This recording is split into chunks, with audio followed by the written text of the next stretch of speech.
Thank you very much. We've had some very, really good talks today on Gaza with both the Middle East representatives and kings and all of the top leaders in the Middle East. And we had also a very good conversation with Bibi Netanyahu, trying to get the hostages back, and we're trying to get the end of the Gaza situation. It's really bad, very bad.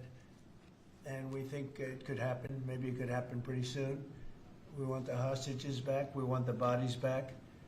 And we want to have peace in that region. So we had some very good talks.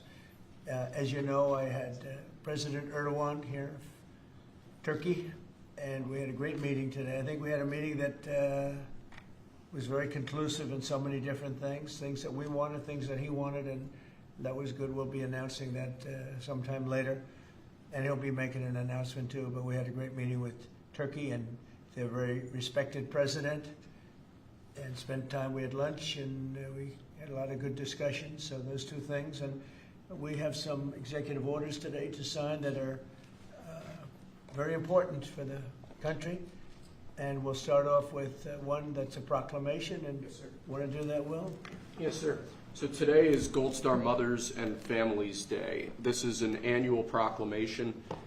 This is to commemorate the fallen, those who have died for all of our freedoms and for our country, and for their families who have suffered such grievous losses. But this is a proclamation commemorating Gold Star Mothers and Gold Star families. Yeah, and they're great people, incredible people. What they've had to go through. Very few people could have gone through this kind of thing. Gold Star. Okay, thank you very much. I'll put it over here, Steve. Next, sir, we have an executive order on TikTok. From the first days of your administration, you've charged a team from your administration, led by Vice President Vance, with ensuring that we can preserve TikTok as a platform for the 170 million Americans who use it, right, while ensuring that their data is properly protected as required by law. With this executive order, you will be effectively bringing into effect the agreement that will save TikTok and ensure that it can operate safely and securely. So this is interesting because I had a very good talk with President Xi, a lot of respect for him. Hopefully he has a lot of respect for me too.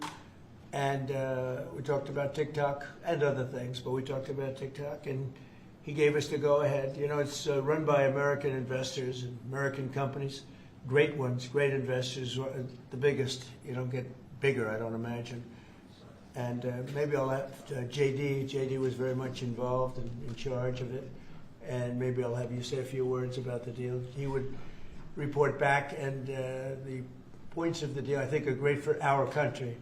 So JD, do you want to give it a little talk, please? Yes, sir. Yeah, so thank you, sir, for your leadership and for your help. We really couldn't have done this without the president actually ushering this deal over the finish line. There was some resistance on the Chinese side, but the fundamental thing that we wanted to accomplish is that we wanted to keep TikTok operating, but we also wanted to make sure that we protected Americans' data privacy as required by law, both because it's the right thing to do, but also because it's a legal requirement of the law that was passed last year by Congress. So we think that we were able to do that. Of course, we're going to keep on working at it, but this deal really does mean that Americans can use TikTok, but actually use it with more confidence than they had in the past, because their data is going to be secure and it's not going to be used as a propaganda weapon against our fellow citizens. We're very excited about it. We appreciate the cooperation of everybody involved, and it's a big day.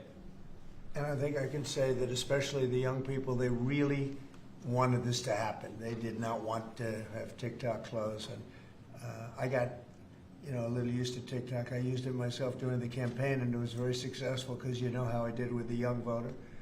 And Charlie helped me a lot too. And he said to me, you should go on TikTok.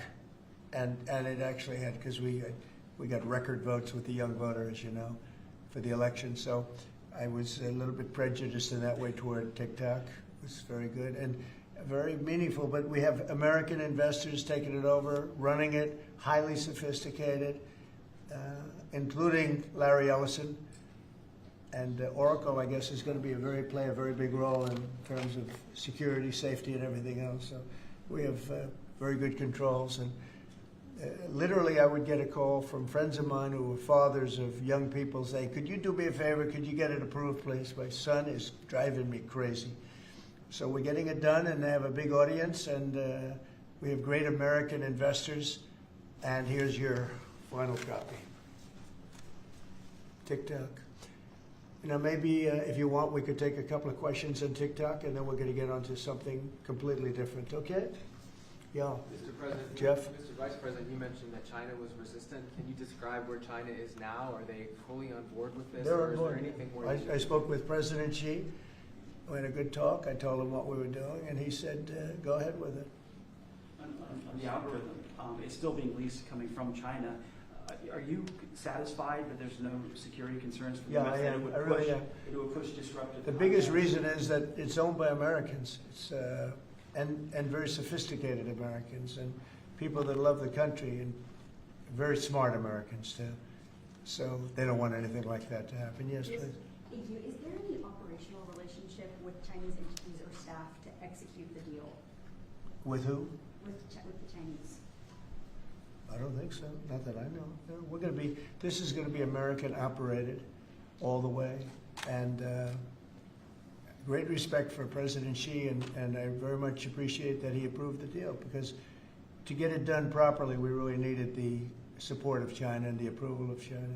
Yes, ma'am. Mr. President, now that Americans will have operational control, do you want to see the algorithm suggest more MAGA-related content prioritized? I always like MAGA related. If I could, I'd make it 100% MAGA related. It's actually a good question, but I would, yeah, if I could make it 100% MAGA, I would, but it's not going to work out that way, unfortunately. No, everyone's going to be treated fairly. Every group, every philosophy, every policy will be treated very fairly. Thank you. Mr. President, do you know the valuation? Do you know the American company is going to be valued in billions? Well, they valued it very highly. They're paying a big number. Do you want to talk, Scott? Do you want to say something about value? Well, I'll let the Vice Okay, President, good. and then JD? I can follow And up. you'll say something. Sure. Well, first of all, I would say all credit goes to the Secretary of the Treasury. Couldn't have got it done without Scott. Also couldn't have got it done without Sean Cooksey on my team, so thanks to them. The company will be valued around $14 billion. We actually think this is a good deal for investors, but ultimately the investors are going to make the determination about what they want to invest in and what they think is a proper value. The most important thing is that it does protect Americans' data security. It ensures TikTok is still accessible. And on this question of the algorithm, which we've heard this a lot, what this deal ensures is that the American entity and the American investors will actually control the algorithm. We don't want this used as a propaganda tool by any foreign government. We want to make sure that our people and our investors actually make these decisions based on what's good for their business as opposed to what's good for another government's propaganda arm. So that's what we've done with this deal. I think it's very good for the American people. And as the President said, young people love this. We actually want everybody to access this, whether they're MAGA or not. We just want it to be fair. We want it to be fair to everybody, and we think that's what's going to happen with this new arrangement. Well, the U.S. government. And just to follow up on the Vice President, there were two pieces to the transaction. The Vice President's office has worked since the spring for the commercial transaction between the investor groups, and then Treasury and a group including the Vice President's office were in Madrid 2 weeks ago to negotiate with the Chinese, and it was a result of President Trump's close relationship with Party Chair Xi that we were able to get this across the line. We created a framework for Party Chair Xi to agree, and then on the leaders' call, Xi and President Trump discussed the final arrangement. So it was 1-2. And that was the final piece. Will the U.S. government get any kind of annual payment as a result of this deal? Taxes. It's going to make money, and we're going to get a lot of money in taxes. And you know, China wanted to see this go. It's a great legacy for China too. And, I thought President Xi was great in terms of his approval. We probably could have done it a different way, but it wouldn't have been the same. Wouldn't have been the same security at all, but I appreciated that he approved it. So aside from taxes, there's no part of the deal that is like a payment to the U.S. government? Well, we're going to be announcing different things, but the U.S. comes out great. And I think China comes out great because they're going to have a very important legacy. And they have many other deals. You know, they have deals with us, and they have deals in here in this country. And, you know, they want to be treated fairly also. So, Mr. President and Mr. Vice President, the U.S. company could change the algorithm to push different content? Is that The U.S. company will have control over how the algorithm pushes content to users, and that was a very important part of it. We thought it was necessary for the national security element of the law. We also just think it's important to protect American users. Again, we want users to use this platform the way they want to. We want the business to make decisions about content based on the interests of the business and based on the interests of the users, and that's what we think will happen with this new arrangement. And they're paying a lot of money, and I think hopefully it's going to be a great deal. They're very sophisticated people. You'll see a list. Have you seen a list yet of the people?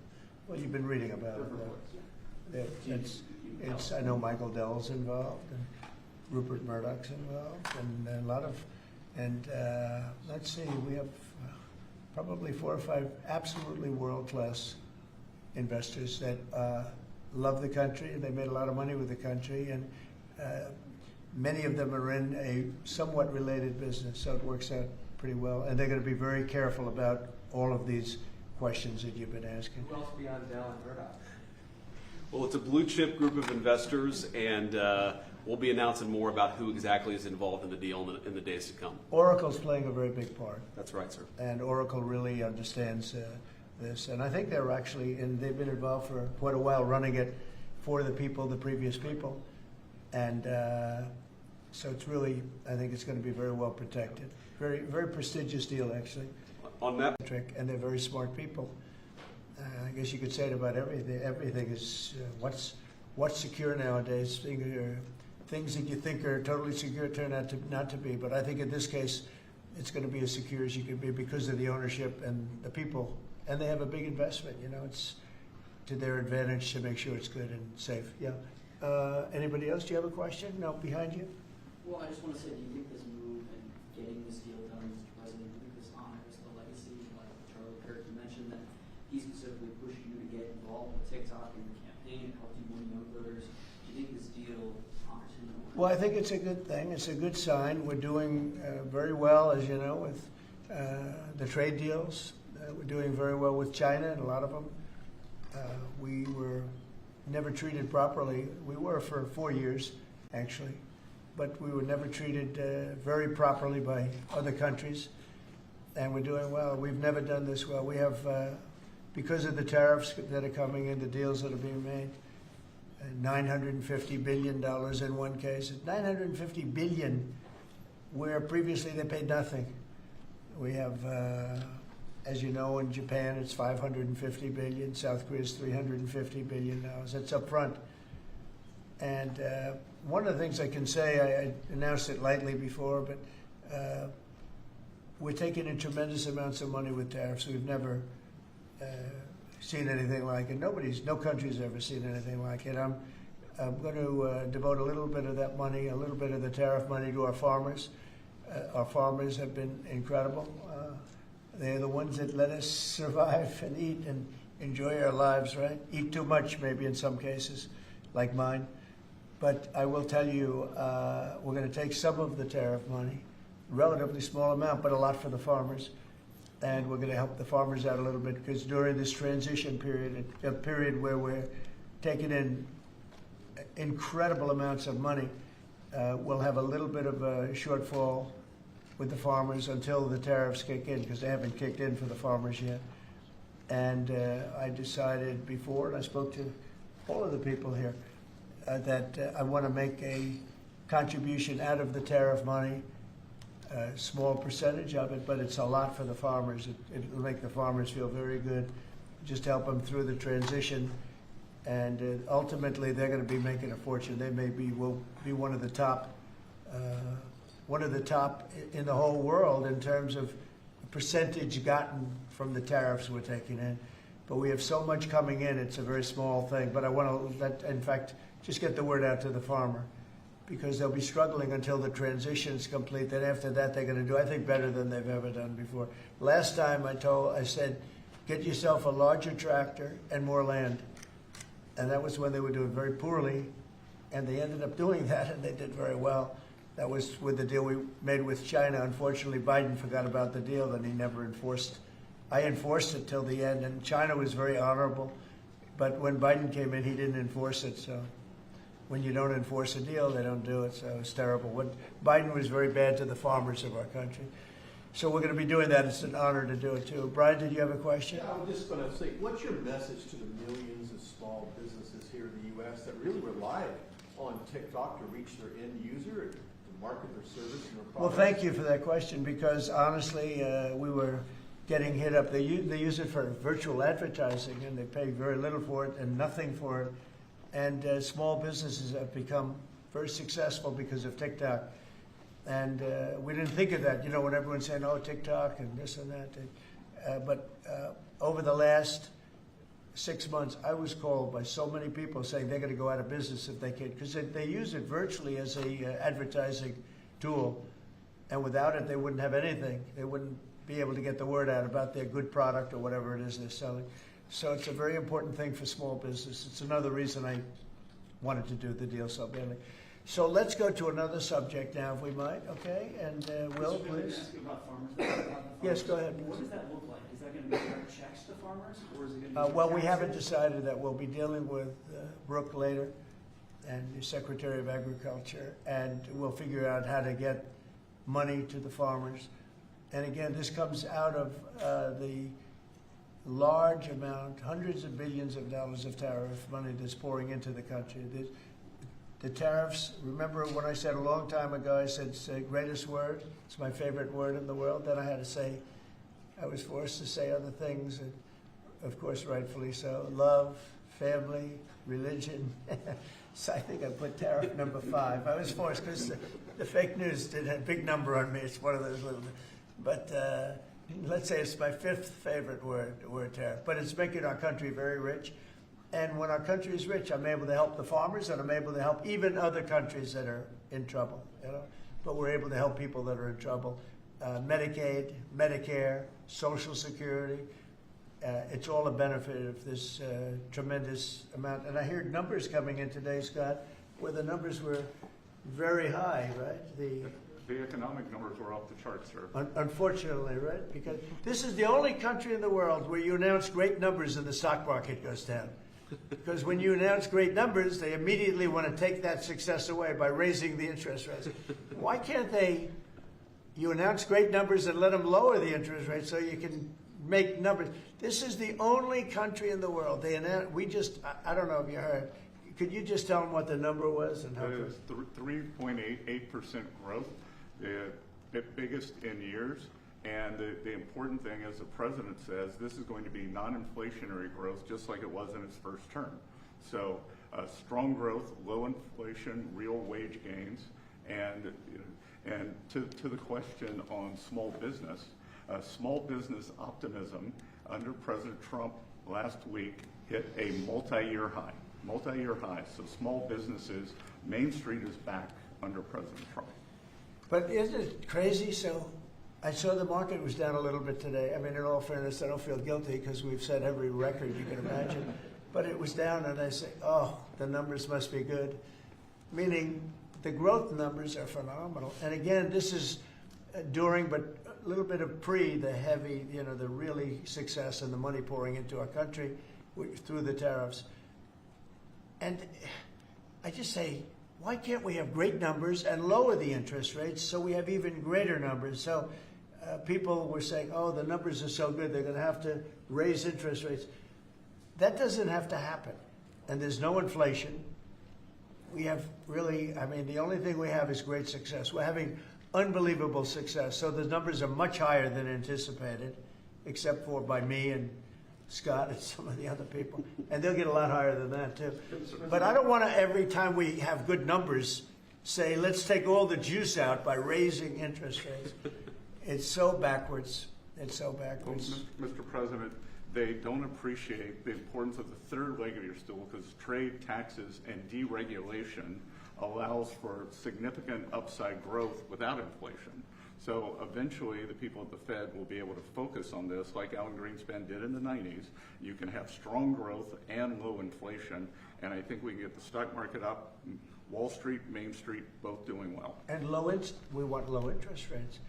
There's no reason that every time we announce these record numbers, these numbers are way above projections by all the great geniuses out there. I knew this was going to happen. So they had 71 different people, and only 2 got it right. Me and another gentleman from, I think, my wonderful Wharton School of Finance, actually. So anyway, but I really want you to look at that. Every time we have good numbers, they say this is a good time because they're guarding against inflation that may happen in 2 years from now. We have to change. We have to change our thinking. We should be rewarded for good numbers, not penalized. So, Mr. President, is that 3.8? Is that the start of a 3% growth for the Well, entire year? you know, the number was projected at 2, because we're in a little bit of a transition period, but that transition period's ending faster than we thought on tariffs. The money coming in is much greater than people thought, and there's no inflation.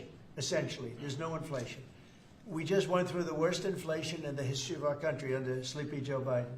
He was sleeping, and the inflation was really bad, worst ever. They say 48 years, I'll take that too, but I think it was probably the worst inflation we ever had because of spending and energy going through the roof and everything else. By the way, energy's way down. And you're going to really be impressed when you hear what happened today with President Erdogan of Turkey. I think it's great for both countries. I think it's great. We have great relationships with a lot of countries. And you may be even more happy when you find out, because we spoke with Bibi Netanyahu today, and we spoke to all the leaders in the Middle East, who are great people, and we're getting pretty close to having a deal on Gaza, and maybe even peace, which would be the first time in about, 2,000 years, I think? In the region, I'd say the first in, Steve, what would you say, first in 2,000 years, or maybe 1,000? Huh? 2 millennium. It's a long time. Yeah, go ahead. Did Erdogan agree to stop buying Russian oil? Did he? I don't want to say that, but if I want him to, he will, yeah. But he didn't take that assurance. Well, I didn't say, okay, you stop, but I believe you. I believe he will stop it, yeah. Did you make a deal? You know why? Because he can buy from a lot of other people. He can buy from a lot of other people. You know who really can't is Hungary. Hungary's got, they're landlocked, and they don't have a nice ocean where ships can sail in from all over the world. They have one pipeline coming. Because I spoke with, he's a great guy, he's a great friend of mine, but, that's a harder word for that. And Slovakia, too. They're sort of married to one pipeline. So I just don't want to have people go blaming them when, we spoke to them at length today, and it seems like that, for them it's a little, but that's Turkey has a lot of options. He's a great president, a very smart man, and he's going to take, he's going to do what's right. But we had a very good conversation having to do with the purchase of military equipment, etc. Any other questions? Would you make a deal on F-35s, Mr. President? I will be able to easily if I want. So we may do that, yeah. But not yet. Well, it depends. He's going to do something for us, yeah. Please. The U.S. government sanctions on Turkey. Can I ask you, we're a few days away. By the way, here we go with this guy. Go ahead, let's go. Let's hear the question. We're a few days away from the end of the fiscal year and a potential shutdown. Right. There going to be a government shutdown? Could be, yeah, because the Democrats are crazed. They don't know what they're doing. They want to have the border opened up so that criminals can pour in. We're doing unbelievable borders closed, and people are coming into our country legally. They continue to want to have men and women sports. They continue to want to have transgender for everyone. They want to raise everybody's taxes at a number that's not sustainable. It's the only time in the world I've ever seen a party that wants to raise taxes. I grew up in a family where I'd watch politics, and I always liked it from the time I was very young, but I'd always see politicians say, we will lower your taxes. These guys, they campaign on raising your taxes, but they want to raise taxes very substantially. Well, the one thing they're concerned about, look, Republicans have total control of Washington. You guys have control of the House, the Senate, there's you.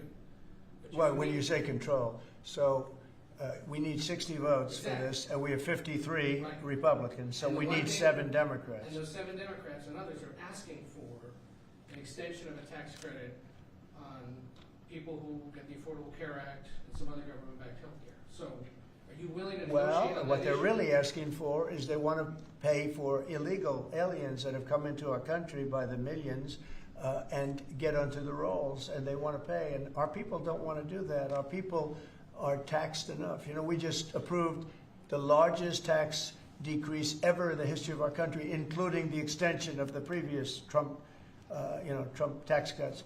the tax cuts that we just approved, they want to use those tax cuts to give the money to illegal aliens, people that came into our country illegally and that are leaving the country. So why not You know, there's been a self-deportation because of what we've been doing that's been incredible. Okay, yeah, please. Secretary Hegseth is inviting military leaders from all around the country on Tuesday. Will you also be there? From all around the country to what?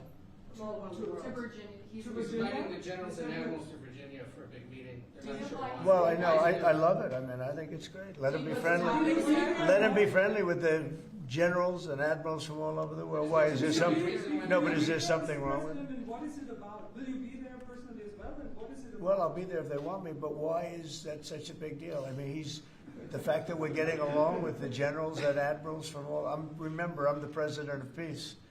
It's good to get along. It's good. You act like this is a bad thing. Isn't it nice that people are coming from all over the world to be with us? It's not particularly unusual that generals who report to the Secretary of War and then to the President of the United States are coming to speak with the Secretary of War. It's actually not unusual at all, and I think it's odd that you guys have made it into such a big story. Is it a big story? I mean, I don't think it is, sir. I would think it's, no, but isn't it a good story? I mean, you know, we're respected from all over the world as a military force. You know, I rebuilt the military during my first term, even though we gave a chunk of it away to Afghanistan. But we're talking Afghanistan too, by the way, about Bagram and about that. But that's a very small amount compared to what we rebuilt it by. But I rebuilt the military, and we're very respected. We have the strongest military anywhere in the world without question. We have the greatest equipment in the world. We're selling the equipment to other countries.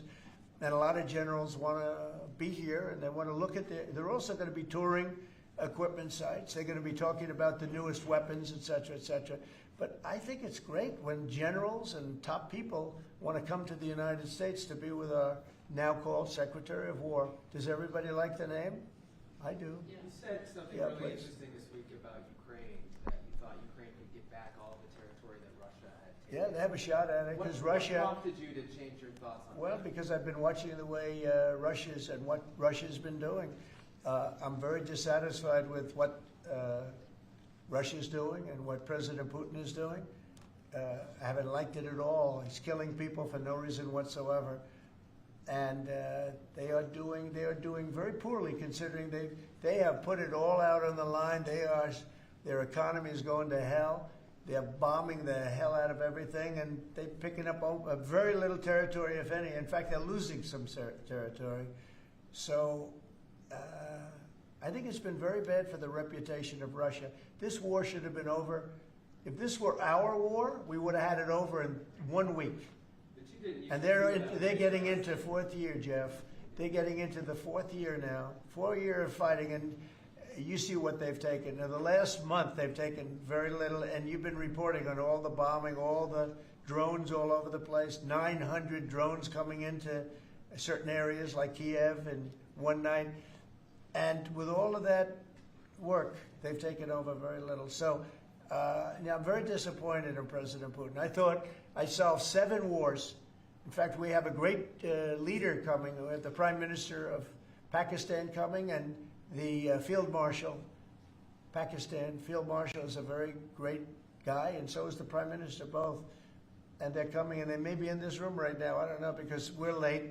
And I said maybe they'd like to join they actually may be somewhere in the beautiful Oval Office. Yeah, please, behind you. On Gaza, did you promise leaders this week that you would not allow Israel to annex the West Bank? Is that something that you I will not allow Israel to annex the West Bank. No, I will not allow it. It's not going to happen. Did you speak with Netanyahu about this? Yeah, but I'm not going to allow it. Whether I spoke to him or not, I did. But I'm not allowing Israel to annex the West Bank. There's been enough. It's time to stop now, okay? Yes, please. Jasmine Crockett recently. Jasmine Crockett. Remember when I said, is she a relation to the late, great Davy Crockett? I don't think so. Jasmine Crockett, let me tell you, before you even ask, she's a very low IQ person. I mean, if we ever had to pass an aptitude test, that's the one should take one, because she shouldn't even be in the crowd. So I have no idea what you're going to, but I don't think we should waste our time.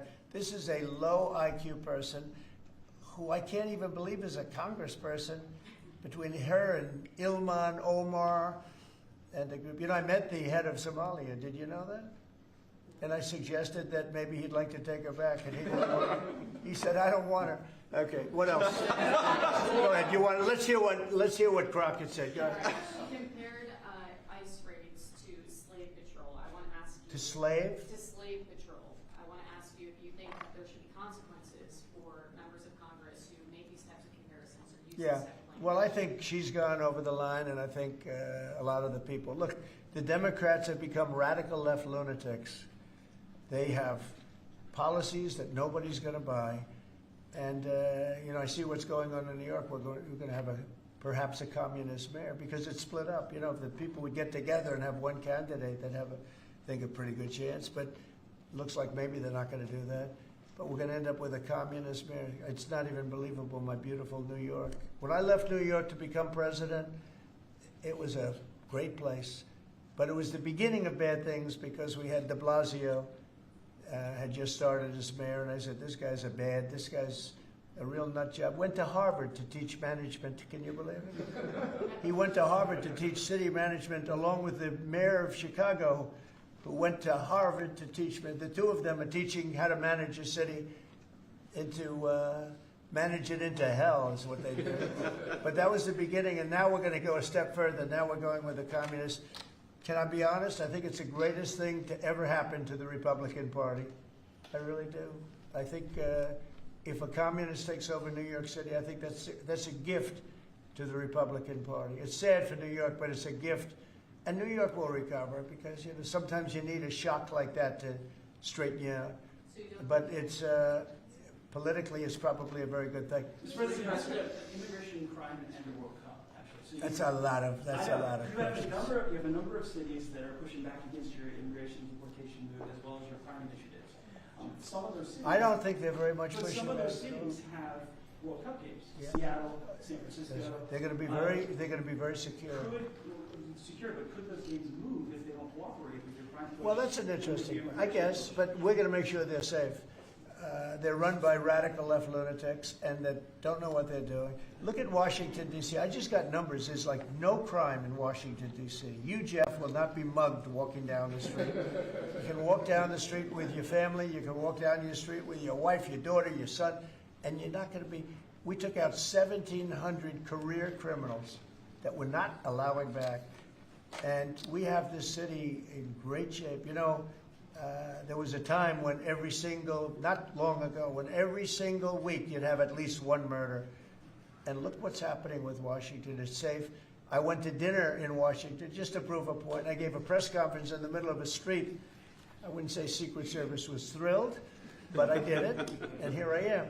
Look, Washington, D.C. is such a great example of what can be done.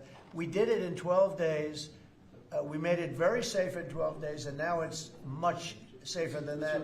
One other thing, I drove around Washington over the weekend, and I said, look at the difference. The grass looked great. Everything looked great. You know, we had a lot of our National Guard, and we didn't ask them to do it. They did it themselves. They're proud.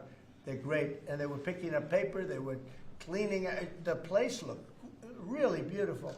So we have a great Washington, D.C. We, as you probably know, we're going into Memphis, and we're going into some other cities, and very soon we're going to go into Chicago. It will be safe for the World Cup.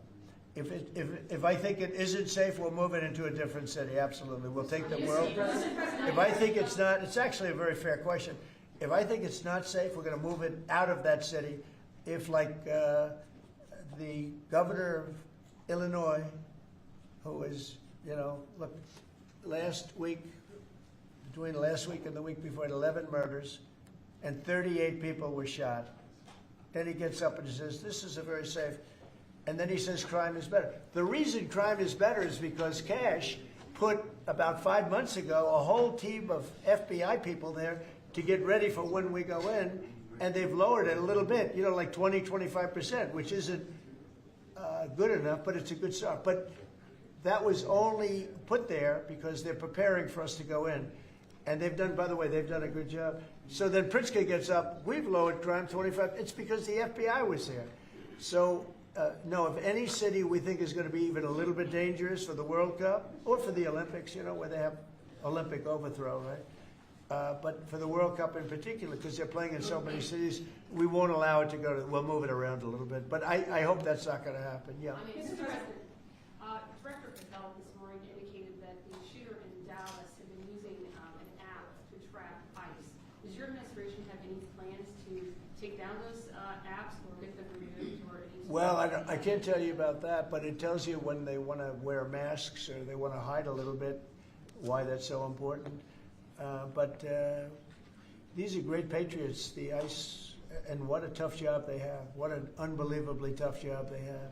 And think of it, what are they doing? They're taking hardcore criminals out of our country and putting them back. These were largely criminals that were given to us by Joe Biden and his group of radical maniacs that surrounded this desk, just like these people surround the desk now, but they're not maniacs, they're very solid people. Thank you, sir. I'm glad I prefaced. But they're great. We have a great cabinet. We have great people. And he didn't have great people. He had terrible people. Look at Afghanistan. Look at the people he had running our military. That could happen. The most embarrassing day in the history of our country was Afghanistan. And 13 young people died. They don't ever talk about the 38 that were horribly wounded with legs and arms and everything else, really horribly wounded. So the country's respected like it's probably almost never been respected before. I think we're respected at a level, and a year ago it was a dead country. We had a dead country a year ago. This country was dying. It was really in bad shape. Let's talk about the next subject, can we? One of the most powerful deterrents we have to violent crime is the death penalty. As you said, your administration has taken bold, decisive steps to ensure that Washington, D.C. is once again a safe and secure city for its residents and all who visit. This is a presidential memorandum that directs your Attorney General and your U.S. Attorney for the District of Columbia, Judge Janine Pirro, to fully implement the death penalty here in Washington, D.C., where the evidence and facts of a case indicate that the death penalty should be used. Okay? Everybody understand? Death penalty in Washington. You kill somebody, or if you kill a police officer, law enforcement officer, death penalty. And hopefully there won't be that. So again, it's way down. I mean, we have had week after week after week where we haven't had a murder. I said that the other day in front of the President of Poland. The press was here, and I said, ladies and gentlemen, I'd like to announce that Washington, D.C. has not had a death in 4 weeks, a murder. And he looked at me and goes, is that good or bad? You know, he said, what kind of a place is this? But it's true for years. I mean, every week, essentially, somebody got killed or more than one. And this is a very safe city right now. We don't play games. And, you know, it's interesting. We took these careers out, career criminals. They call them careers. They left the word criminal out. But we took the careers out of here. And they're now brought back to their homes, or they're in jail, or they're in a jail in another country, and hopefully they're not coming back. And we have to maintain it. You can't just leave, and we have to maintain it. We've gotten along fairly well with the mayor. You know, she's getting a party that hates that the city's becoming safe. I mean, they're actually criticizing her because the city's becoming safe. But this is becoming this is right now a very, very safe city. This went from the most unsafe city in the country to the safest city in the country. There's no city any safer. That's a pretty big achievement. And we really did it in 12 days. But if you add an extra week to it, that'd be nice. And, I mean, you can go out to dinner. Restaurants are booming. You know, the restaurants were dead. They were dead. Even if you got to the restaurant, then somebody would come in and hold you up. You know, they'd hold up the whole restaurant. They go to Uber. Young ladies in the White House, they'd call Uber for protection. They'd run to the car because they were petrified to be from the entrance of their building to the car. Now they feel safe. They're in the car, and then the car gets hijacked while they're in the back of the car. This is what we were living in. We were living in hell. People that work in the White House, every time they see me, young women in particular, say, thank you, sir. And I don't even ask them about what. I know exactly. I made their lives. Now they're living in a beautiful, glamorous place called Washington, D.C. with no crime, and that's the way it should be, okay? This is the death penalty for somebody that kills people in Washington, D.C. I think it's capital. It's a very interesting capital punishment, capital city. right? It's capital, capital, capital. But this is our capital city. We can't allow that to happen. People come in from Iowa to look at the Lincoln Memorial and they end up getting killed. It doesn't happen anymore. It's not going to happen. And if it does happen, it's the death penalty for the person that did it. And this goes into effect. Yes, sir. Right? Pam, is that right? Could you speak a little bit about that? Yes, sir. Not only are we seeking it in Washington, D.C., but all over the country again. And as you saw very recently, we are now moving the inmates who were on death row, who Joe Biden or the auto pen commuted their sentences off of death row. We're moving them to supermax facilities where they will be treated like they're on death row for the rest of their lives, President Trump. Okay, that's a big statement. Thank you very much. Okay. I see some of you shaking your heads very positively. Thank you, Brian. Thank you, fellas. You said on the campaign trail that I said it. Yeah. The death penalty if anybody, illegal, killed a U.S. citizen That's or a right. police officer. So this just reinforces your campaign promise. That's right. And most people really like it. And Washington, again, it's going to serve as a beacon because you have to do it. These are bad people. When you look at that guy, the guy that killed the young lady in the train in North Carolina, that he'll be in trial for years and years, years. He'll get a good lawyer somewhere along the line. Somebody will come along, and what he did to that young lady, and she went into that train scared. You know, when she went in, the way she sat down, she was scared to just be there. She just wanted to not pay any attention to anybody, just not be noticed. And she had her throat slit. We don't want that in this country anymore. We're not going to have it in this country anymore. Thank you very much. Next. Lastly, sir, this is a presidential memorandum on countering domestic terrorism and organized political violence. In recent weeks, months, and years, we've seen a tremendous upsurge in some highly visible but also other acts of domestic terrorism and organized political violence being perpetrated by radical, politically motivated groups all over the country. What this presidential memorandum will do is set off an administration-wide response to that, ranging from the Joint Terrorism Task Forces to other components of the Department of Justice to the Department of Homeland Security and the Department of Treasury. We're looking at interdicting these groups, preventing them from performing acts of violence, and also looking at sources of organization and funding and support that prop them up and allow them to do the acts that they have been doing.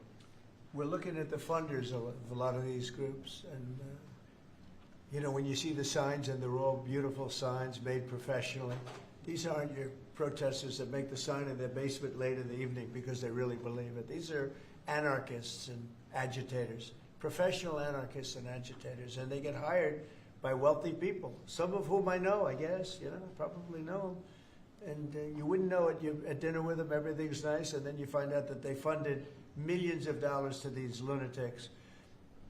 Steve, could you say a couple of words? Yes, Mr. President. This is a very historic and significant day. This is the first time in American history that there is an all-of-government effort to dismantle left-wing terrorism, to dismantle Antifa, to dismantle the organizations that have been carrying out these acts of political violence and terrorism.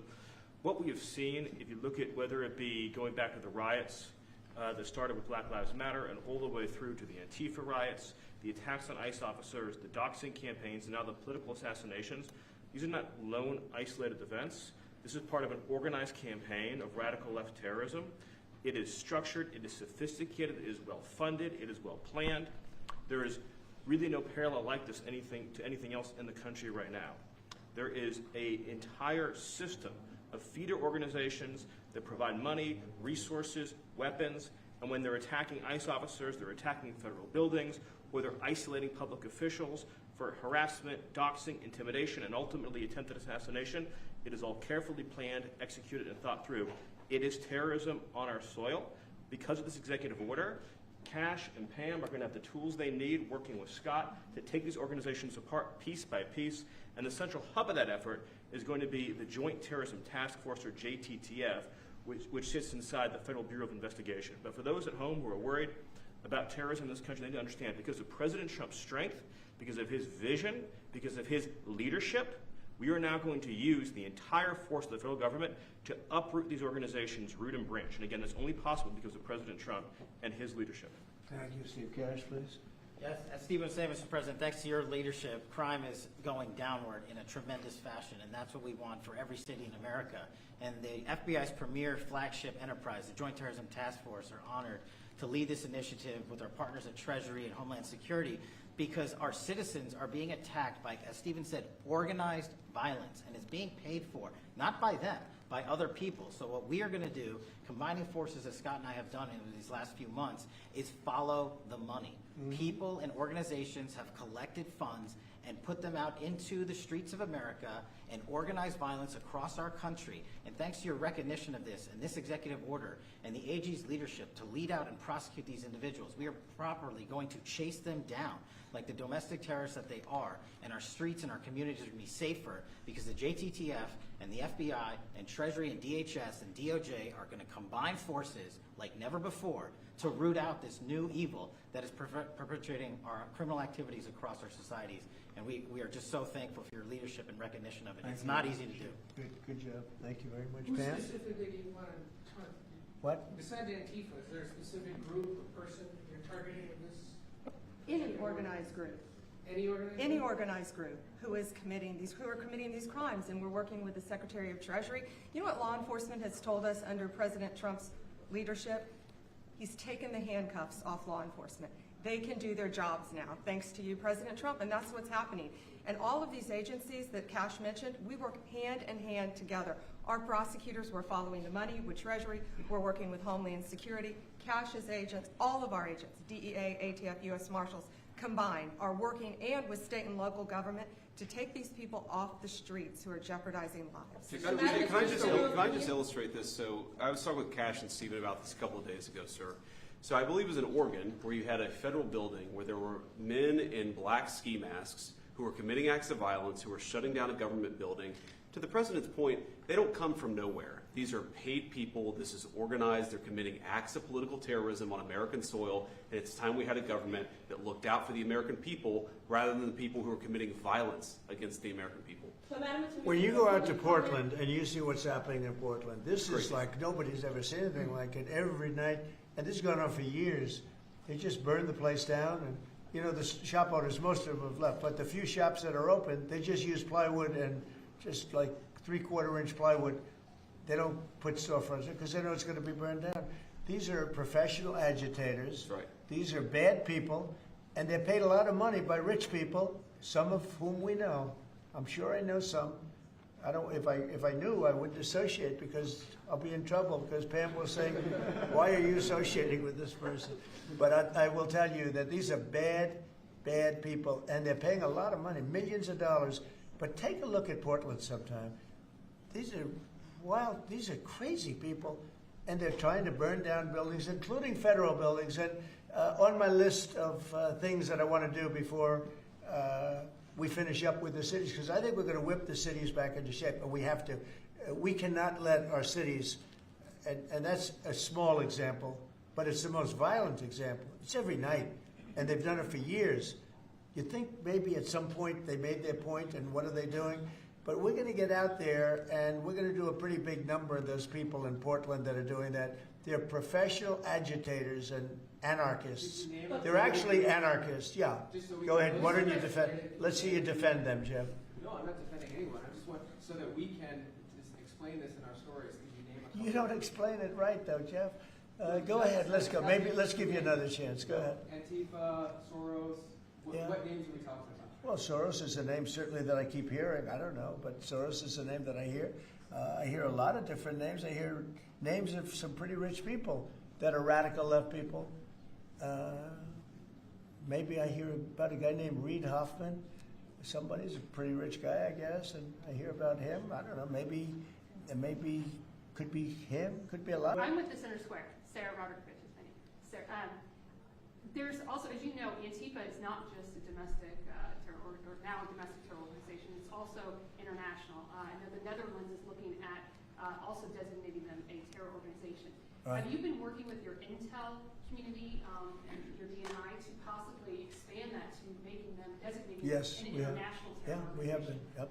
It's an international. In many cases, it is international. Mr. Yeah. Madam, on Antifa, if someone takes to the streets of America and says they're Antifa, what happens to them? What will happen to them? Well, I'd say the maximum under the law, and we'll see.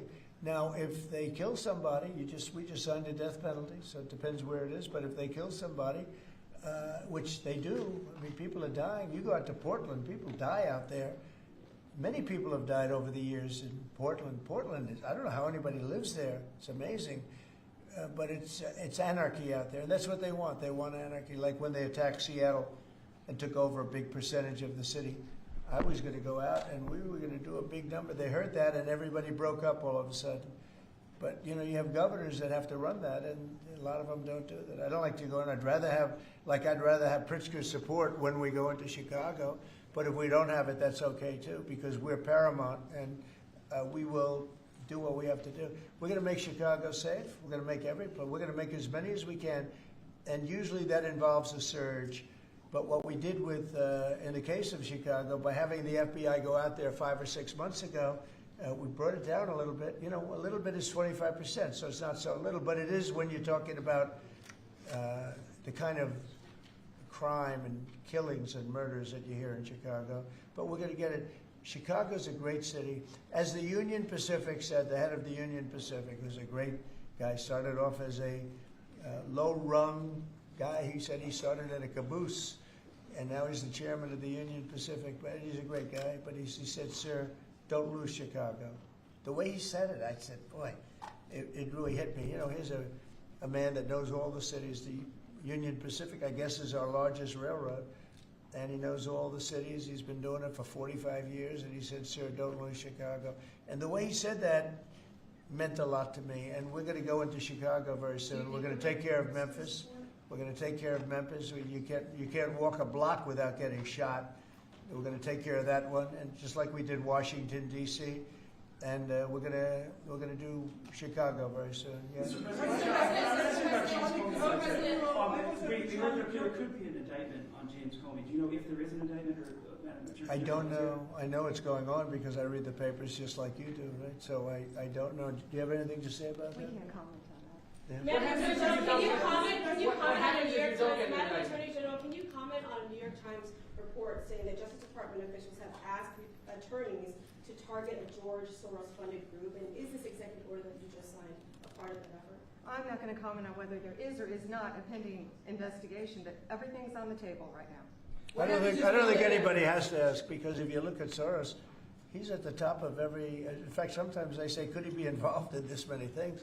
But he's in every story that I read. Stories that I read keep talking about Soros, and so you know, I guess he'd be a likely candidate. Thank you very much, everybody. Thank you very much. Thank you for that, President. Thank you.